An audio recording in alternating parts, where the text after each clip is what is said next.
এরপরে প্রশ্ন হলো কবর জিয়ারতের সময় কোন কোন দোয়া ও কোন কোন সূরা পাঠ করতে হয়। উত্তর হলো কবর জিয়ারতের সময় মূলত মৃত ব্যক্তিকে সালাম নিবেদন করবেন। সালামুন আলাইকুম দারাকুম মিনিন ওয়া ইন্না ইনশাআল্লাহ বিকুম লাহিকুন নাসাল্লাল্লাহু লানা ওয়া লাকুমুল আফিয়া, অথবা আসসালামু আলাইকুম আহলাদ দিয়ার মিনাল মুমিনিন ওয়াল মুসলিমিন ওয়া ইন্না ইনশাআল্লাহ বিকুম লাহিকুন।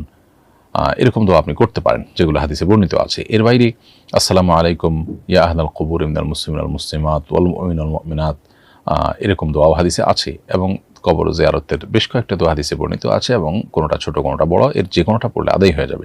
এর বাইরে কবর জিয়ারত করতে গেলে বিশেষ কোনো সূরা বিশেষ সংখ্যক বার পড়ার কোনো নির্দেশনা আলাদা করে কোরআন অথবা হাদিসে কোথাও বর্ণিত হয়নি।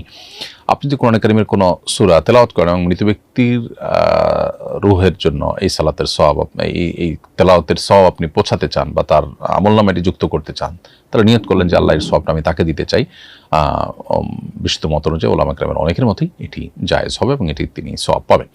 এর বাইরে কবরে দাঁড়িয়ে বিশেষ কোনো সূরা আল হাকুমুত তাকাসুর, সূরা ফাতিহা, সূরা ইখলাস, এতবার অমুকটা এরকম পাঠ করার কোনো বিশেষ নির্দেশনা ইসলামে নেই। কবর জিয়ারতের ক্ষেত্রে শুধু সালাম পেশ করা এবং কোনো কোনো রিওয়ায়াতের আলোকে কিবলামুখী হয়ে হাত তুলে দোয়া করা যেতে পারে মুর্দার জন্য।